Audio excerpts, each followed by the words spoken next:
tinggikan Kau Allahku, di atas mesbah syukurku. Tinggallah dalamku, penuhi hatiku. Ku agungkan Kau Yesusku, di sepanjang umur hidupku. Nyatakan kemuliaan-Mu saat ku sembahmu. Ku tinggikan Kau Allahku, di atas mesbah syukurku. Tinggallah dalamku, penuhi hatiku. Ku agungkan Kau Yesusku, di sepanjang umur hidupku. Nyatakan kemuliaan-Mu saat ku sembahmu.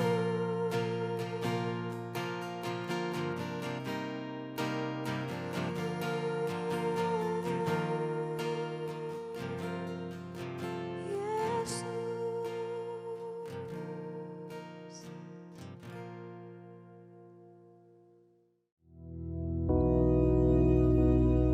Bapa kami yang di surga, dikuduskanlah nama-Mu, datanglah kerajaan-Mu, jadilah kehendak-Mu di bumi seperti di surga.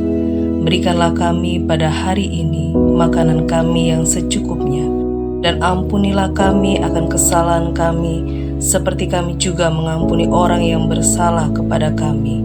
Dan janganlah membawa kami ke dalam pencobaan, tetapi lepaskanlah kami daripada yang jahat. Karena Engkaulah yang empunya kerajaan dan kuasa dan kemuliaan sampai selama-lamanya. Amin.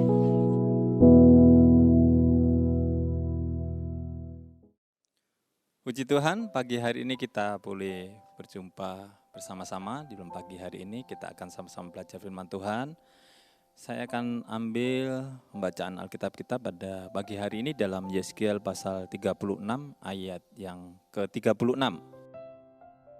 Begini bunyi firman Tuhan, dan bangsa-bangsa yang tertinggal yang ada di sekitarmu akan mengetahui bahwa Akulah Tuhan yang membangun kembali yang sudah musnah dan menanami kembali yang sudah tandus. Akulah Tuhan yang mengatakan dan akan membuatnya. Puji nama Tuhan.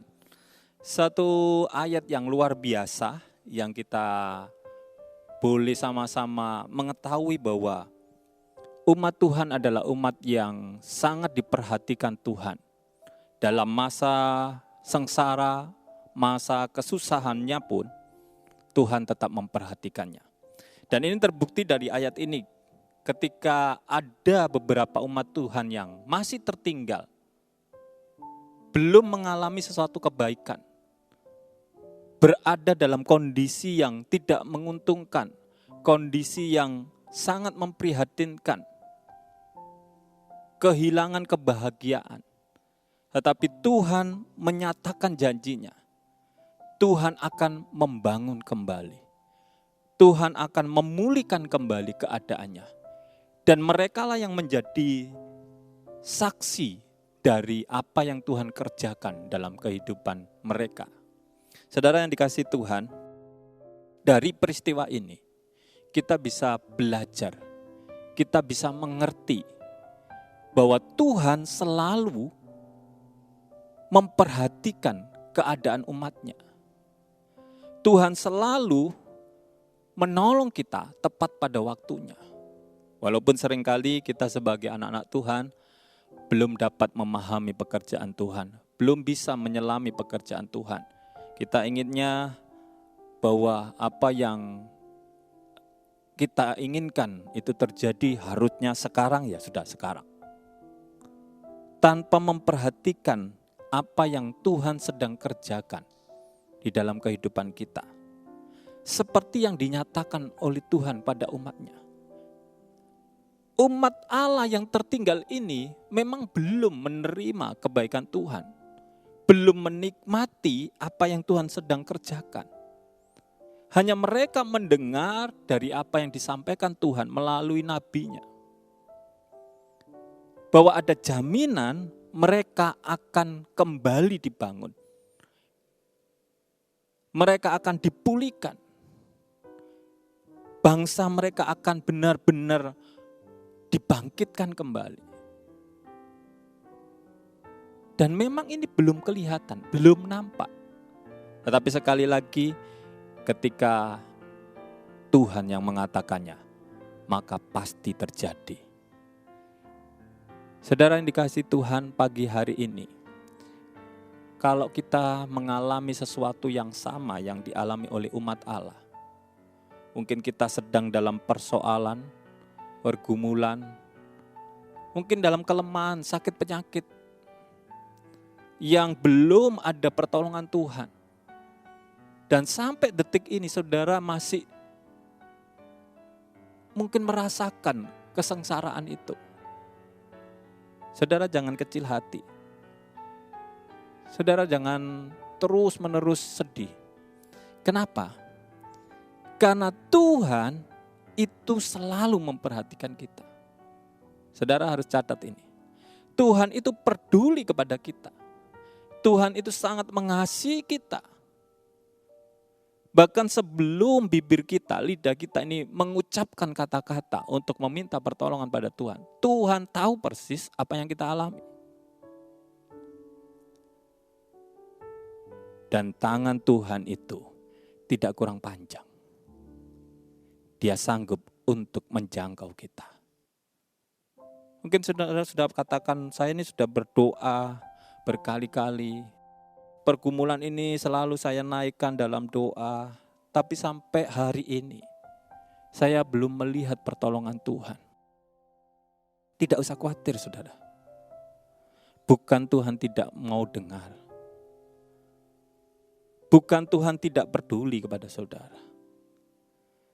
Tuhan sangat ingin setiap umatnya itu mengalami kebaikan demi kebaikan.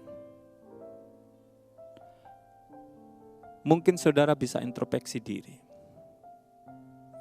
Apakah selama ini ketika saudara menaikkan doa saudara, ada sesuatu yang perlu saudara harus bereskan di hadapan Tuhan? Kalau memang ada, saudara coba untuk bereskan. Karena memang prinsip cara kerja Tuhan adalah sesuatu yang berdasarkan pada kebenaran. Kalau saudara berdoa kepada Tuhan untuk meminta pertolongan, untuk mendapatkan mujizat Tuhan, untuk supaya Tuhan memulihkan keadaan saudara, tetapi saudara berada dalam ketidakbenaran, firman Tuhan jelas katakan, pertolongan itu tidak akan sampai dalam hidup saudara. Karena Tuhan tidak pernah kompromi dengan dosa. Saudara harus bereskan yang pertama ini. Atau kalaupun saudara sudah berdoa, saudara sudah datang kepada Tuhan dan belum ada pertolongan. Sekali lagi bukan karena Tuhan tidak dengar doa saudara. Ada waktu Tuhan yang menurut kacamata Tuhan itu tepat. Bukan berdasarkan apa yang kita mau. Ada banyak contoh kalau saudara boleh belajar firman Tuhan. Ketika Tuhan mau menolong seseorang, itu bukan didasarkan pada keinginan orang itu semata. Tetapi kadangkala Tuhan harus memberikan pembelajaran-pembelajaran. Sehingga orang itu mengerti proses yang dilakukan Tuhan dalam kehidupan kita. Nah, kecenderungan manusia adalah ketika kita meminta pertolongan Tuhan, ketika kita berdoa kepada Tuhan untuk Tuhan melakukan sesuatu dalam hidup kita, seringkali kita titik beratkan pada keinginan daging kita. Bukan sesuatu yang mempermuliakan nama Tuhan. Nah, pagi hari ini mari kita sama-sama mengoreksi ini. kita sama-sama memahami cara kerja Tuhan. Itu adalah cara kerja yang didasarkan pada kebenaran. Kalau kita benar-benar sesuai dengan apa yang Tuhan mau, dipastikan pertolongan Tuhan itu akan terjadi. Saudara bisa lihat, boleh baca ayat ini, boleh baca kisah ini. Ketika umat Tuhan sudah mulai kembali kepada jalur firman Tuhan, maka pemulihan itu terjadi. Pemulihan itu dinyatakan oleh Tuhan. Dan ayat ini benar-benar luar biasa, saudara.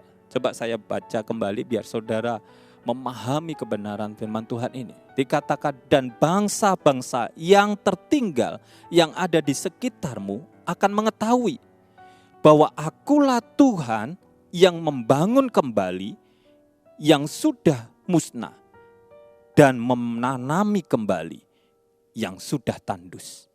Akulah Tuhan yang mengatakan dan akan membuatnya.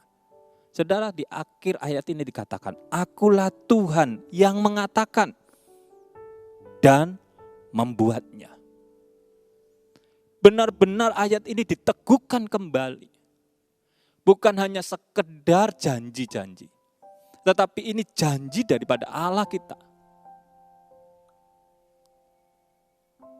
Dan dia katakan, akulah yang mengatakannya dan yang membuatnya. Artinya bahwa Tuhan akan membuktikan bukan dari orang lain, tetapi Allah sendiri turun untuk menyatakan kebenarannya. Allah sendiri yang melakukannya untuk umatnya. Saudara, kalau kita memahami apa yang dikatakan Tuhan, janji Tuhan di sini dikatakan yang pertama, yang membangun kembali yang sudah musnah.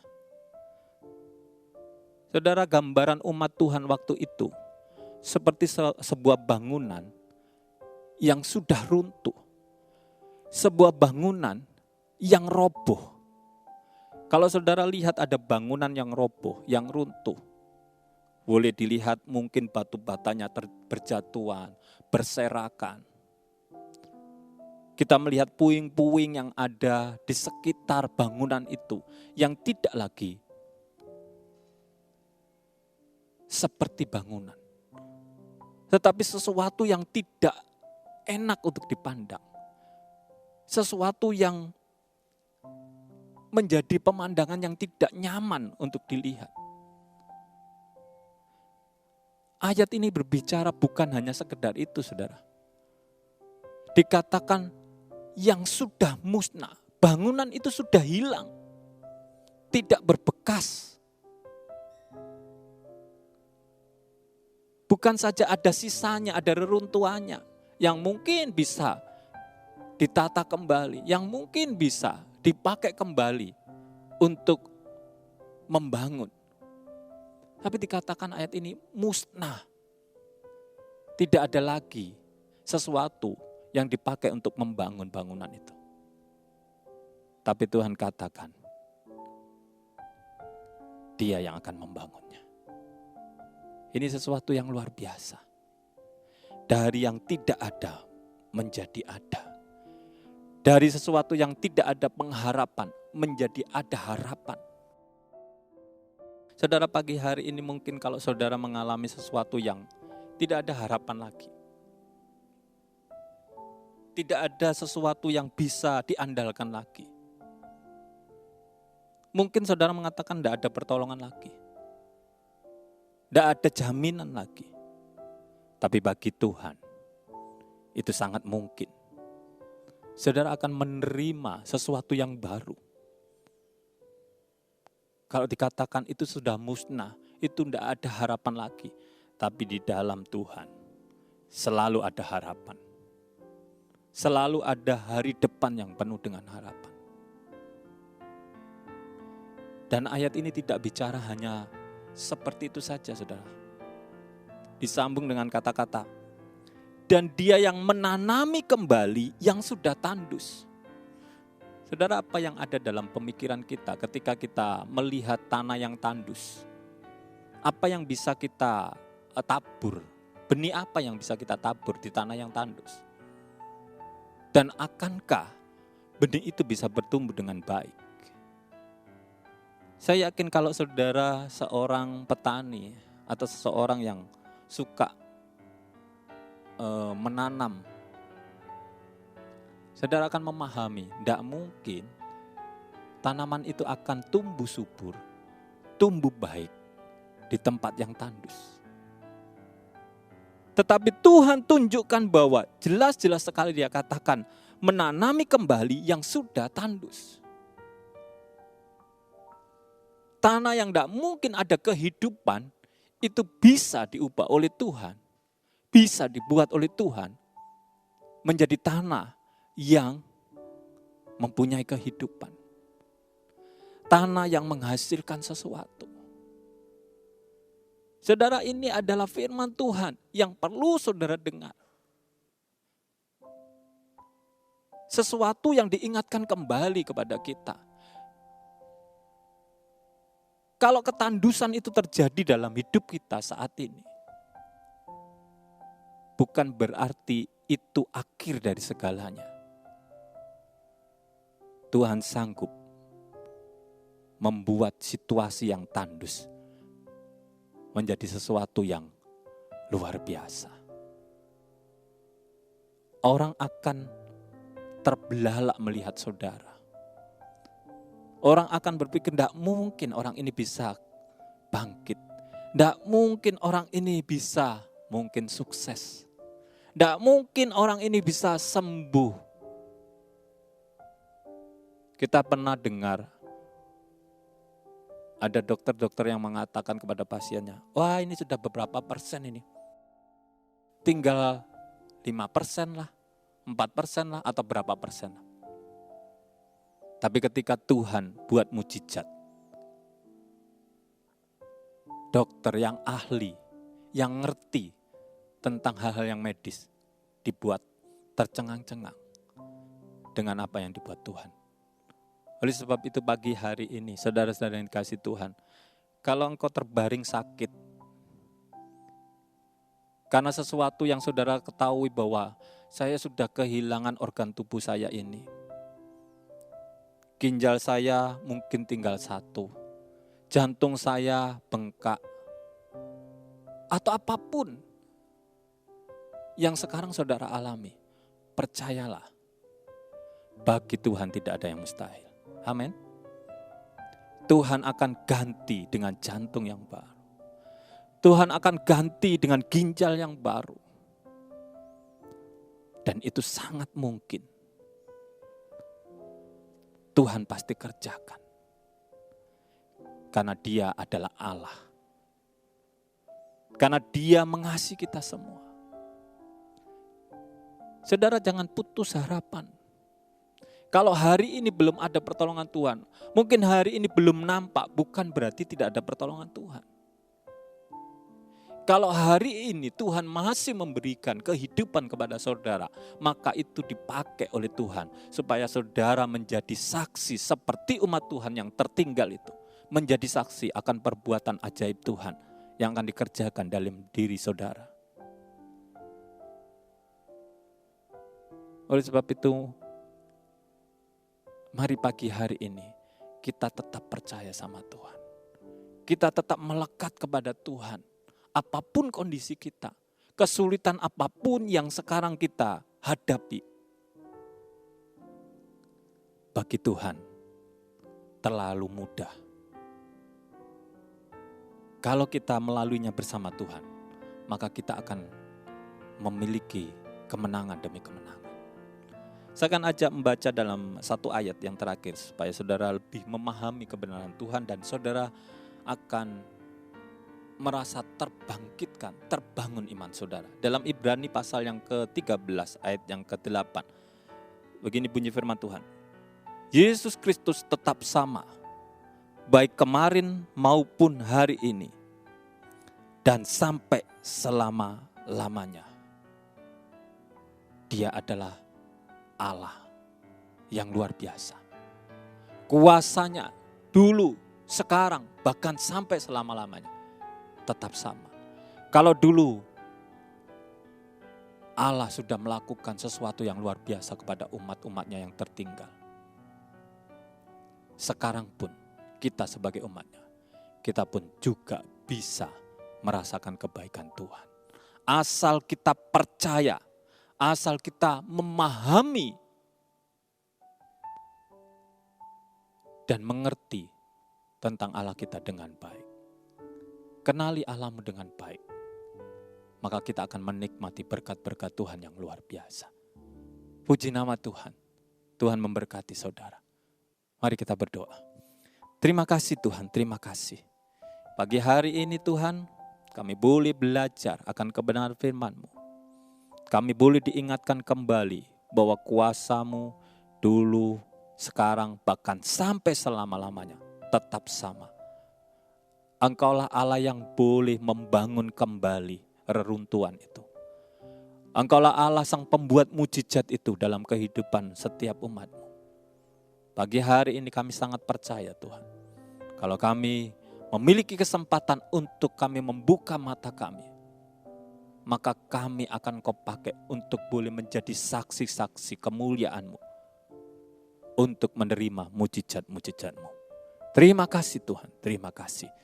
Kami bersyukur mempunyai Allah seperti Engkau. Terima kasih Tuhan. Di dalam nama Tuhan Yesus kami mengucap syukur. Haleluya. Amin. Tuhan Yesus memberkati.